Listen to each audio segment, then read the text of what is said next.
best. I don't know. I think the only thing missing is plague, famine, and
You might wonder how blind people deal with everyday challenges. Well, normally the answer is simple. We're not that different from you. We play music. We go to school. We go to work. You get the picture. But sometimes the simplest things can be difficult, and we need a pair of eyes. Connect to First available helper. That's where you come in. establishing video connection. Through your smartphone, Be My Eyes connects the blind with sighted people through a live video connection. Simply choose if you need help or want to help by the click of a button. That's a nice picture of you and your family, Caroline. Is it for a present? Yes, it's a photo from my parents. You can help just by installing the Be My Eyes app, Prepped image. and we'll notify you when someone needs your help. And if you're in the middle of something, don't worry. Someone else will step in. That milk is way too old.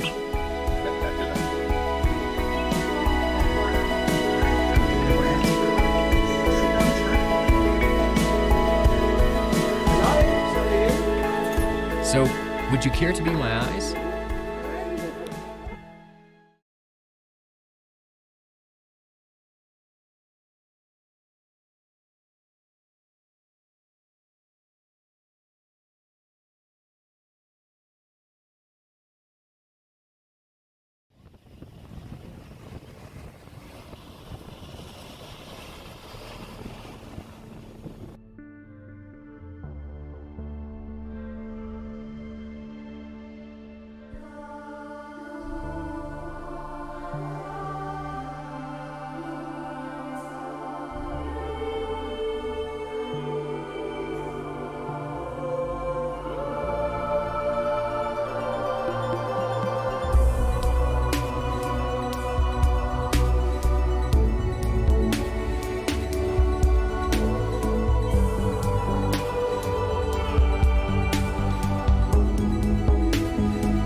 You might wonder how blind people deal with everyday challenges. Well, normally the answer is simple. We're not that different from you. We play music. We go to school. We go to work. You get the picture. But sometimes the simplest things can be difficult, and we need a pair of eyes. Connect to. First available helper.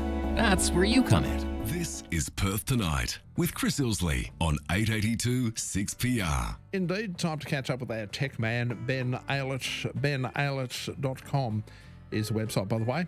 What do we have? We have one L, two T's in Aylett. That's right. All right. Good evening, sir. Good evening, and how are we? Oh, we're doing fine. How is the wonderful world of technology? What has broken down? Actually, the last week has not been too bad. We've had a couple of little breaches here and there with cybersecurity and that sort of stuff, but really not super exciting things. So I think we'll reach back and have a look at things like, I don't know, Facebook. Yeah, well, that seems to be going through a transition. There was all this concern about social media, of course, which Facebook is part, having fake news and allowing people to publish all sorts of stuff. And who's that bloke that they've just blocked off Twitter? Not Twitter, YouTube. Well, Twitter, YouTube, Facebook, and I think Instagram. Alex Jones. That's him. Yep. You know why I didn't remember his name? Because it's real easy. If his name had been Alexander Snoblokins, I'd have remembered, but Alexander Jones wasn't going to happen. It's too plain. By the way, he's a tinfoil hat brigade conspiracy theorist. Yep. And to be honest, publishes stuff that is kind of garbage, but that doesn't matter. He had a following. Yep. Oh, he's there is got a massive following. question that he had a following. Yep. I think part of the problem is, and this is where the whole problem comes in, with a lot of stuff that Alex Jones has said, you can absolutely demonstrably prove is not true. Oh, absolutely, Right, yeah.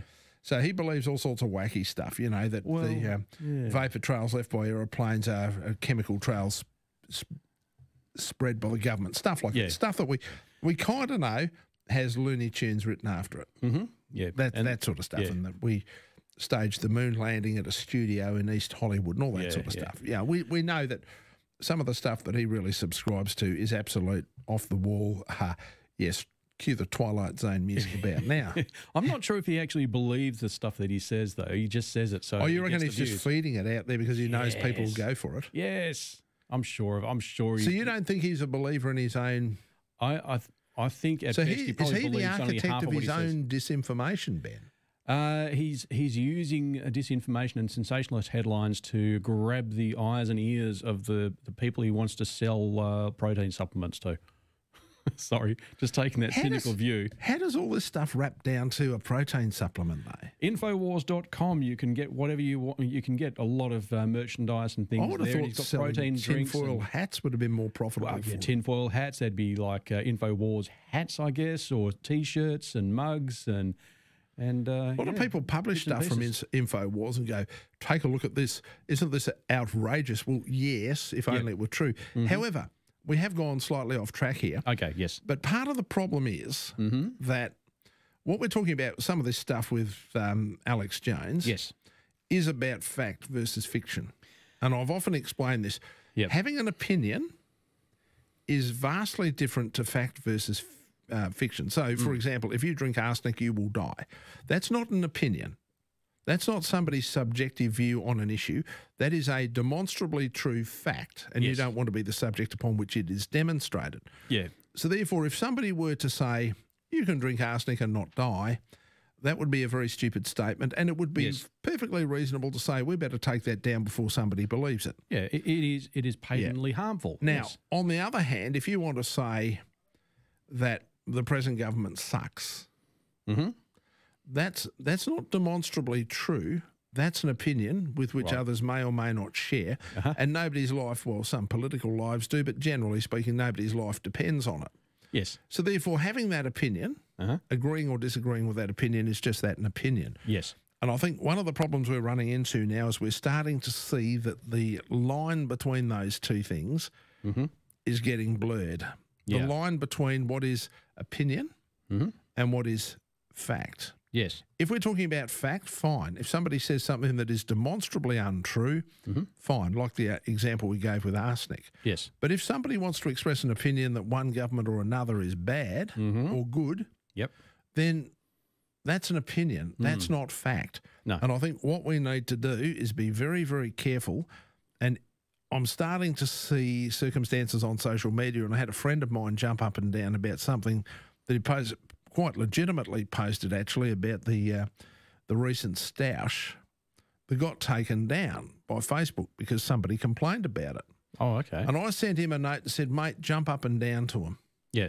Right, because what he was talking about was actually quite reasonable. I mean, some would agree, some would disagree. Right, there was no hard and fast, this is right, this is wrong. There was no fake news issue. Yeah. This was just simply an interpretation of what we already knew was happening. Ah, okay. And he did jump up and down about it, and they did eventually restore it. Yes. And it seems to me the problem is twofold. That probably now they're jumping the gun at everything, so they're jumping the gun at shadows. Yep. And the second thing is that so much, somebody complains, and what happens is the system picks it up, but there isn't a human intervention, which was my reason for saying to him, jump up and down about this. Exactly, yeah. And so this is where the technology and the sheer scale of Facebook comes into play. So how many users are on Facebook? You know? Billions. Billions. 2 billion to be mostly precise. So that's a lot of people to manage. And amongst 2 billion users, you're bound to find at least a few dozen handfuls of ratbags who are just out to have a good time at the expense of everyone else. So it's unfortunate that Facebook has, I suppose, created their own problems by being so very successful with what they do.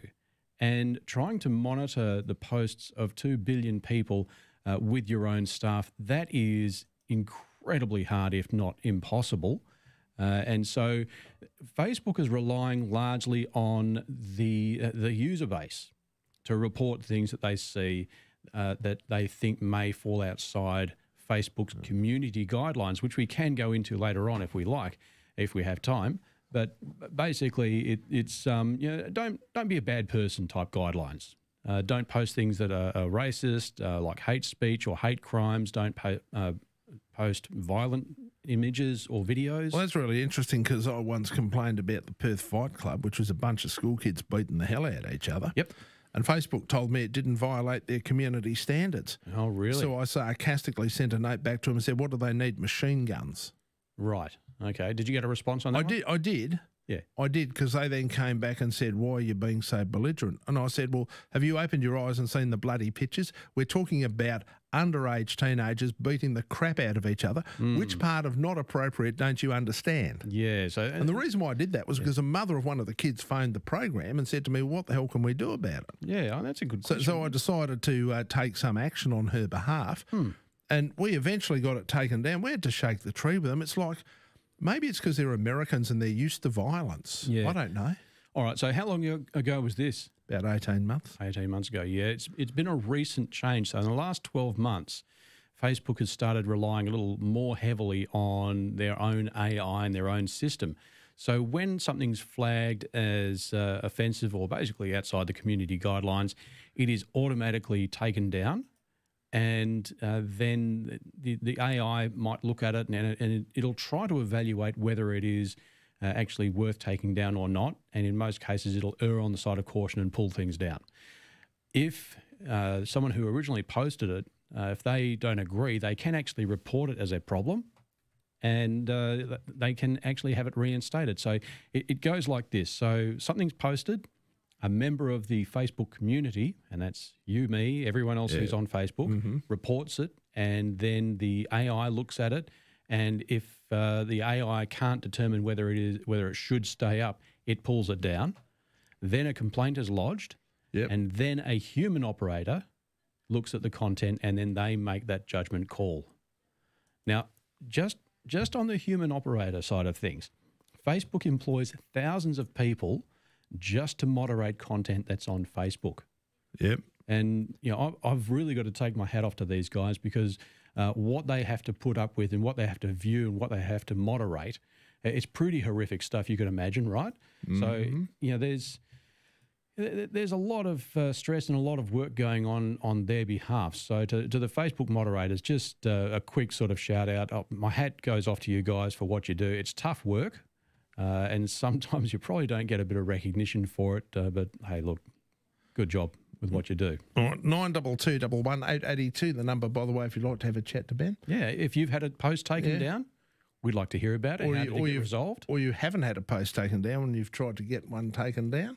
Yeah. Or indeed, if you just have something wrong with your technology. Because he also fixes stuff. Fix stuff as well. Yeah, that's right. We're on the lookout for Perth Live's local legend with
You might wonder how blind people deal with everyday challenges.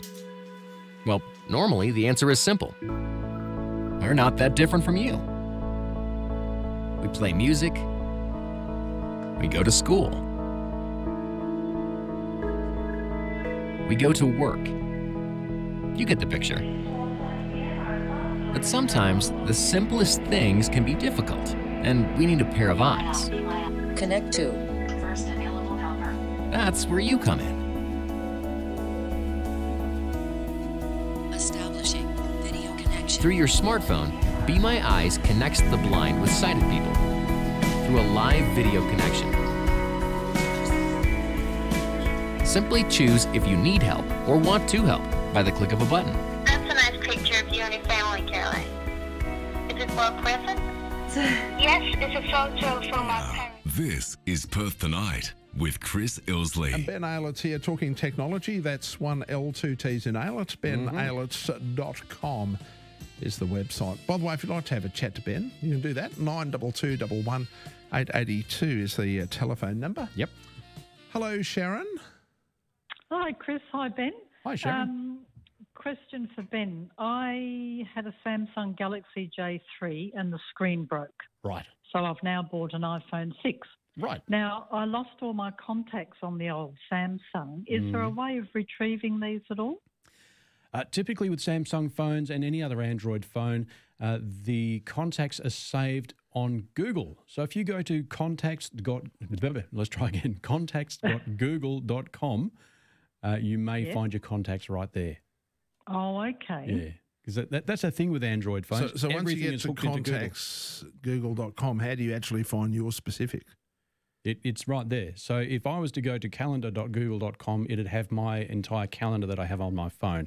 If I go to contacts.google.com, it'll have all my contacts at that point because it's assigned to your profile. Oh, okay. So, yeah, so when you go, it'll ask you for your Gmail username and password, which again is a Google service. Yes. And it's all tied in nicely together. Beautiful. There you go. Too easy. Because I got my the photos back. You know, I just plugged the charger thing into the computer. Yep. And I got all the photos back on JPEG, so got Lovely. that one all right. Yep. Yeah, that's good. Well done with that. But if you have Google accounts and everything set up properly on the phone, everything you do on the phone will be saved to google.com, whether it's photos.google.com or contacts.google.com or there is so many services hooked into your Android phone. And the best thing is that the Google services will play happily with Apple. You can go and install your Google contacts on your Apple iPhone. You can also do the same thing with Drive and Gmail, of course. Yeah, it all plays quite nicely. And photos.google.com as well is where you might find all your other photos as well. Oh, that's excellent. Yeah. Good. Thanks very much for that. No worries. Check it out. Pleasure. Thanks very much for that. I like it when we can solve something. It's great when I know the answers. That's right. Hello, Lisa. Hello, Chris. How are you? Very well, Lisa. And Ben's here listening and hopefully going to be able to answer your question. And hello, Ben, as well. Hi, So, Lisa. yes, I've had a Facebook post taken down. Yes. And it occurred because I put I did a video about a fundraising event that I'm doing. And Right. I didn't realise that you can't add music to your post. And so right. I put my post onto Facebook and I put "What a Wonderful World." Hallelujah. Yep. Which is subject to copyright. I had a little bit before, like at the start and a little bit at the end, but apparently you're not allowed to do that. So I had this beautiful post up on Facebook and they deleted it. And then when I sent them a message, they said, "Oh, you've gone against copyright laws and everything." Busted. So yes. All right. So I've had to like redo the whole thing and make the whole point of "What a Wonderful World," but without using the music. Yeah, it is tricky. Now, when it comes to audio on videos, so if you're doing a music video of some sort, you can get royalty-free music. So just search for royalty-free. You may have to pay a few dollars to buy. Yeah, so you may have to pay a couple of dollars to buy the rights to use it. So there's that. You can also go to YouTube. You've most likely got your own YouTube channel and you can choose to create a video. There is a whole bunch of royalty-free and free music that you can use. Oh, thank you. Yeah, I actually use it a fair bit on my videos. It's our pleasure, Lisa. Yeah. It's one of the reasons why Mr. Whippy Vans cruise around playing that horrible Greensleeves. Because it's public domain. Yep, it's out of copyright. And there's plenty of other music. I wonder, could you pay, if you wanted to do a video like that, could you pay for the royalties? Yeah, you'd have to talk to the rights holder. Yeah, it's an interesting one. It's probably going to pop up a bit more. G'day, Richard. Oh, g'day. Are you using free Wi-Fi? Yep. And not being protected by a VPN, can you be hacked? Say you catch a train from Mandurah heading into Perth, and somebody else use that free Wi-Fi spot to port through into your laptop or your device and hack your precious information and delete things. How can one protect themselves from this scourge? Okay. I like how you said scourge. It is a problem because Wi-Fi, as convenient as it is, it can, with a bit of clever trickery, you can fool people into using what they think is a free Wi-Fi hotspot, which is, but aren't there programs that people also use when somebody's using a Wi-Fi hotspot? They log in themselves and they use the program to log into the computers that have logged into the free Wi-Fi. Yeah. Now, the way they work that is, say, there's nothing stopping me from taking a certain device, which I've bought off the internet, and going down to a local cafe and saying local cafe name, free Wi-Fi, and putting it on this little device that I have control of. People log on to that device of mine, thinking it is the free Wi-Fi, and then they start, I don't know, going to Facebook or checking their bank details or checking their email, and all the time. How do you protect yourself, please? Okay. What do I need to do? Don't use free Wi-Fi. How's that? Well, what about this VPN? Encrypted VPN, I got told. I don't want to use a particular name, but you can download a VPN. Are VPNs trustworthy or not? Now this is a really good question. You've really got to trust the VPN service that you use because effectively they are the ones seeing your data going over their VPN service. So you've really got to trust the people you're dealing with. So I'm... How do you know if you can? Well, that's the trick. You ask someone you trust. So there are a couple of VPN services that I use. One is NordVPN, that's N-O-R-D VPN. You can go to my website and see the links there. And there's also ProXPN. Now, both of these services are quite happy to flip the bird to the authorities that might want to have access to this information. And by the same token, they'll do the same thing to the bad guys. And this is a paid service. Free VPN services, you've got to be careful because they've got to make their money somehow. Yep. And if it isn't through selling your bandwidth, it's through selling your details, which is exactly the opposite to what you want. All right. Thanks very much for that, Richard. 92211 882, our telephone number. G'day, Jeff. Yeah, greetings, team. Thanks for the opportunity. I've got a mate who's got a Huawei phone, and I'm sort of locked myself into Apple, so timely that you're on tonight. He's got a Huawei phone, and I was showing him how I pair my iPad to my mobile phone and use the iPad on the internet using the hotspot function. What's the best device for him to get, please? Well, if he's got a Huawei phone, which is an Android a tablet, yeah. Well, it shouldn't matter because when you set your Huawei phone or any other Android phone or iPhone up as a hotspot, it just acts like a normal wireless router. Okay, so understood. Point acknowledged. But okay, he's not particularly computer literate, I don't think. All right. So would there be a format like that's more similar to his phone, Huawei phone? Yes. Okay. Huawei uses Android, and so the best tablet for you to go would be one that's running Android. So that would be your Samsung Galaxy Tab is the first one that comes to mind. Righto. Yep. Okay, so that's a bigger one for him. Okay, thanks, James. No, pleasure. Thanks very much for that, Jeff. G'day, Aaron. How you going, guys? Good, mate. Very good, Aaron. What's up? Now, back to the copyright scenario on Facebook. Yep. I run a sporting facility, and I pay through my affiliation with the governing body a massive licensing fee to play music and do all this sort of So thing. you pay an APRA license? Yes. Yeah. There's two of them, I think. Mm-hmm. Don't ask me what they are, but there's two of them. Yep. The main one is main one for public performances is an APRA license. It's Australasian Performing Rights Association. It basically looks after the interest of music right holders. And generally speaking, in Australia, if you have music you're going to play in a public forum, you usually pay an APRA license. Mm-hmm. Yes, okay. Well, does that mean I just ignore Facebook and just say, post it, please? Same with Instagram, and they just put it back on again. Because I think, well, God, I'm paying all this money. Why? Surely I have the rights to whatever I want to, Yeah. Geez, I wonder about that. The only reason I'm wondering about that is if at your sporting centre, right, you play music.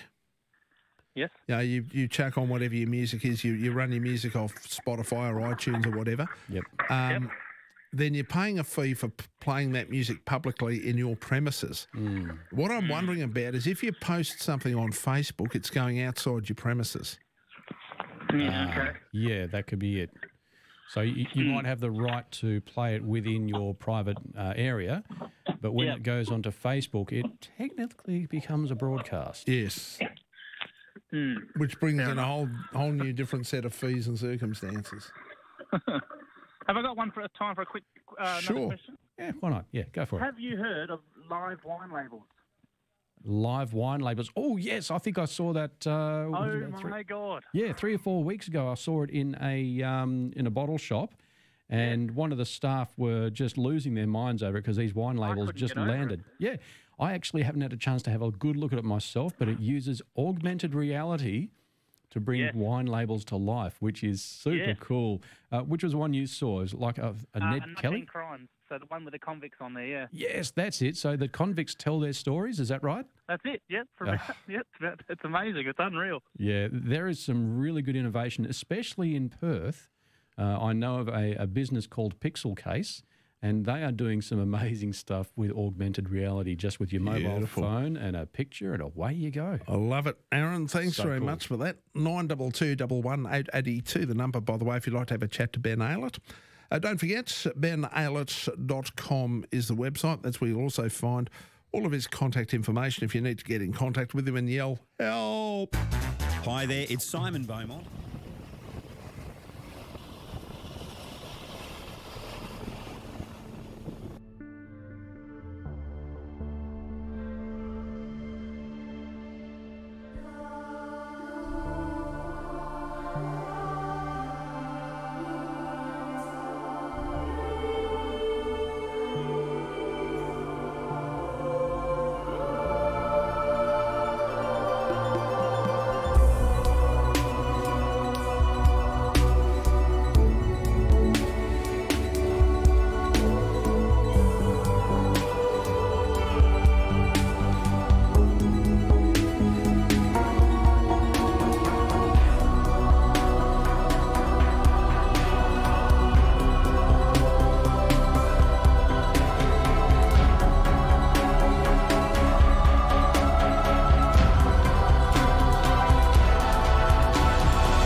You might wonder how blind people deal with everyday challenges.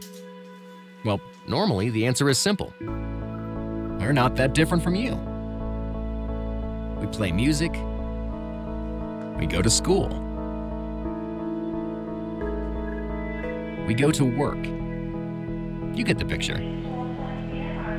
But sometimes the simplest things can be difficult, and we need a pair of eyes. Connect to. First available helper. That's where you come in. Establishing video connection. Through your smartphone, Be My Eyes connects the blind with sighted people through a live video connection. Simply choose if you need help or want to help by the click of a button. That's a nice picture of you and your family, Caroline. Is this well present? Yes, it's a photo from my parents. You can help just by installing the Be My Eyes app, Print image. and we'll notify you when someone needs your help.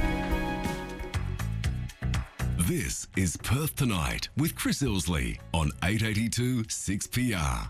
Indeed, Ben Aylett's here, talking technology, doing all that stuff that he absolutely loves to do. By the way, if you'd like to have a chat to him right now, you can do that. 92211 882 is the telephone number.